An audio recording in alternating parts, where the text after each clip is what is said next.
నెల్లూరు జిల్లాలో ఆ యొక్క మహానాడు నా భూతో నా భవిష్యత్ అన్నట్టు సాగాలని, ఒక జన జాతరని తలపించే రీతిలో సాగాలని, నారా లోకేష్ గారి పాదయాత్రను మించి సాగాలని, చరిత్ర గుర్తుండిపోయే విధంగా భవిష్యత్తులో మహానాడు గురించి మాట్లాడుకోవాలంటే నెల్లూరుకు ముందు, నెల్లూరుకు తరువాత అనే విధంగా, అది కూడా ముఖ్యంగా యువనేత నారా లోకేష్ గారు వర్కింగ్ ప్రెసిడెంట్ అయిన తర్వాత మొట్టమొదటి మహానాడు కాబట్టి దాన్నంతా మహోద్భుతంగా జన జాతరని తలపించే రీతిలో, చరిత్ర సృష్టించే రీతిలో ఒక కోలాహలంగా నిర్వహించాలని చెప్పని జిల్లాలో ఉన్న నాయకులు అందరూ కూడా, జిల్లా పార్టీ అధ్యక్షుడు పర్యవేక్షకులు, నెల్లూరు జిల్లాలో ఉండే ఇద్దరు మంత్రులు, అదేవిధంగా పార్లమెంట్ సభ్యులు, ఎమ్మెల్యేలు, ఎమ్మెల్సీలు, తెలుగుదేశం పార్టీ క్షేత్ర స్థాయి నుంచి ఏదైతే బూత్ ఇన్ఛార్జ్ దగ్గర నుంచి యూనిట్ ఇన్ఛార్జ్, డివిజన్ అధ్యక్షుడు, co cluster incharge, cluster incharge, ధర్మ సంఘాల అధ్యక్షుడు, ప్రతి తెలుగుదేశం పార్టీ నాయకుడు, కార్యకర్త ఎంతో ఉత్సాహంగా వేగవంతంగా పొందుతారు. చాలా తక్కువ సమయంలోనే చక్కటి గ్రౌండ్ కోవూరు నియోజకవర్గం ఎక్కువ కిసాన్ సెజ్ లో తయారైంది. ప్రతిరోజు కూడా తెలుగుదేశం పార్టీ నాయకులు, కార్యకర్తలందరూ కూడా అక్కడికి వెళ్లి ఎక్కడికెక్కడ పర్యవేక్షిస్తూ వచ్చారు. ధర్నా కమిటీ సమావేశం కూడా జరిగింది. జిల్లా అంతా కూడా ఒక ఉత్సాహ వాతావరణం. ప్రపంచంలో ఉన్న తెలుగు వాళ్ళంతా కూడా నెల్లూరు జిల్లాలో జరగబోతున్న మహానాడుని ప్రత్యేకంగా చూసే పరిస్థితి, ఒక అద్భుత సానుకూల వాతావరణం ఏర్పడిన పరిస్థితుల్లో దురదృష్టం ఏదైతే ఇంధన పొదుపు నివారణ చర్యలు అన్నటువంటి నిర్ణయం ఈ దేశ ప్రధాని నరేంద్ర మోడీ గారి నోట్లో నుంచి రావడం నిజం, దాంట్లో ఎలాంటి అనుమానం లేదు. ప్రపంచంలో ఈరోజున్న పరిస్థితుల్లో భారత ప్రధాని నరేంద్ర మోడీ గారు కొన్ని కఠిన నిర్ణయాలు తీసుకున్నారు. నరేంద్ర మోడీ గారు ఒకే మాట చెప్పారు, ఈ దేశంలో ఉండే కోట్లాది భారతీయులు చిన్న చిన్న త్యాగాలకి సిద్ధం కావాలా? దయచేసి ప్రపంచంలో ఉండే అనేక దేశాల్లో ఆర్థిక వ్యవస్థలు దారుణంగా దెబ్బతిన్నా ఇంతకాలంగా భారతదేశంలో మనం అందరం కూడా కలిసికట్టుగా ముందుకు సాగుతున్నామంటే, ఆర్థికంగా కాస్త ముందుకు సాగుతున్నామంటే దానికి కారణం మన దేశం అనుసరించే విధానాలు. ఈ పరిస్థితుల్లో మన ఆర్థిక వ్యవస్థ దెబ్బతినకుండా ఉండాలంటే, ప్రపంచంలో శక్తివంతమైన దేశంగా మనం ఉండాలంటే ప్రజలు కూడా కొన్ని త్యాగాలు చేయాలా అన్న ఆలోచనతో కొన్ని పిలుపులు ఉండదు.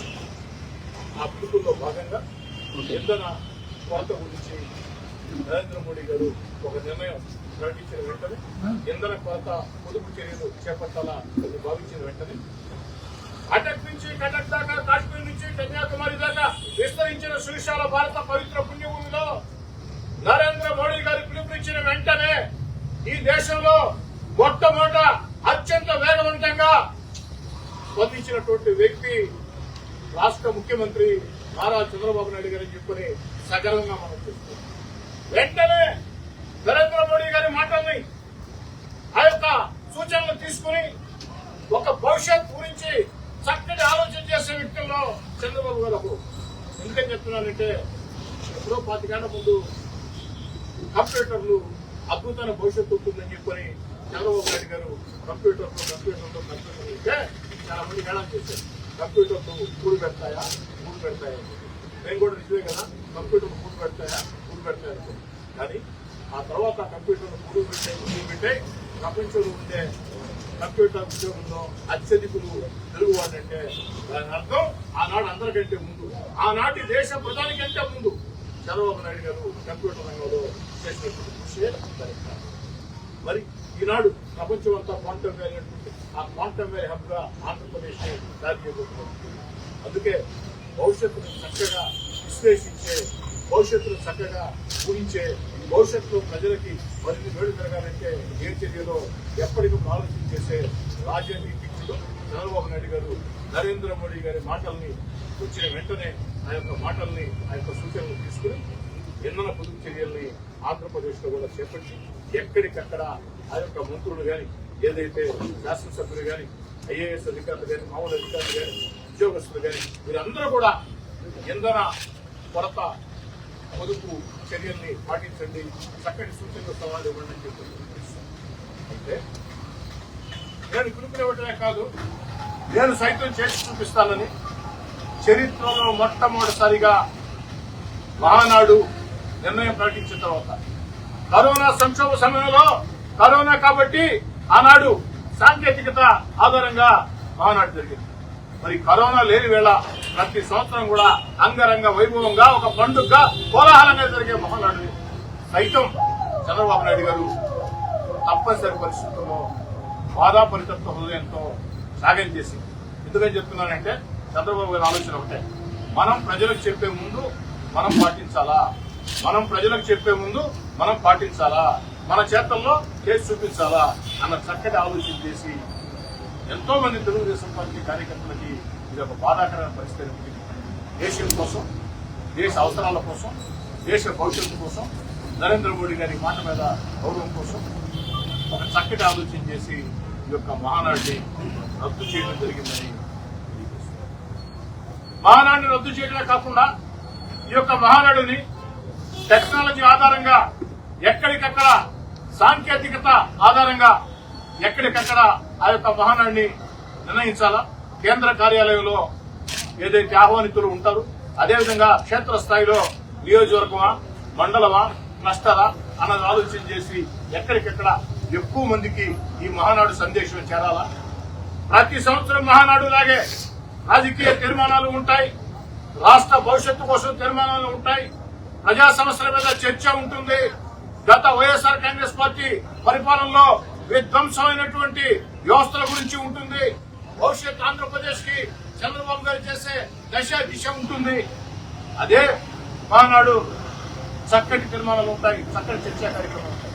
కానీ మహానాడిని నెల్లూరులో బహిరంగంగా భారీ ఎత్తున చేస్తే కొన్ని వేల వాహనాలు ఆ యొక్క ఇంధనం ఆ యొక్క ఆదా చేయాలా, దాన్ని 10 మంది కూడా ప్రజలు కూడా స్ఫూర్తించేయడం అన్న ఉద్దేశంతో ఈ మహానాడుని హంగు ఆర్భాటం లేకుండా సాంకేతికత ఆధారంగా నిర్వహిస్తున్నాం.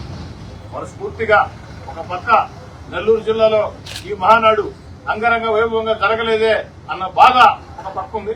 కానీ మరో పక్క ఈ దేశం ఉండే పరిస్థితుల్లో నరేంద్ర మోడీ గారి ఆలోచనని చంద్రబాబు నాయుడు గారు అమలు చేశారు. బాబు గారు కూడా ముందు చూపుడు నాయకులు కాబట్టి ఈ విషయం ప్రజలకు మొత్తం తెలియజేసేదానికి చెప్తూ తెలుగుదేశం పార్టీ కార్యకర్తలు, నాయకులు అందరికి కూడా మనం చేస్తూ ఉన్నా ఈ యొక్క మహానాడు సాంకేతికత ఆధారంగా జరుగుతుంది. ఈ రోజే నెల్లూరు రూరల్ నియోజకవర్గంలో క్లస్టర్ ఇన్ఛార్జీలు, కో క్లస్టర్ ఇన్ఛార్జీలు, డివిజన్ అధ్యక్షులు, అనుబంధ సంఘాల నాయకులు ప్రత్యేక సమావేశం పెట్టి ఆ సాంకేతిక ఆధారంగా ఏ విధంగా చేయాలా అన్న దాని మీద చర్చ పెడతామని తెలియజేస్తున్నాం.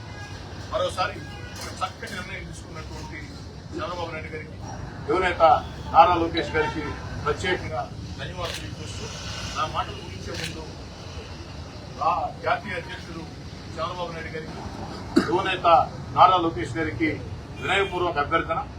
ఈ సంవత్సరం అన్ని అనుకుని రంగం సిద్ధమైన తర్వాత ప్రత్యేక పరిస్థితుల్లో హంగు ఆర్భాటాల దూరంగా సాంకేతిక ఆధారంగా నిర్వహిస్తున్నారు కాబట్టి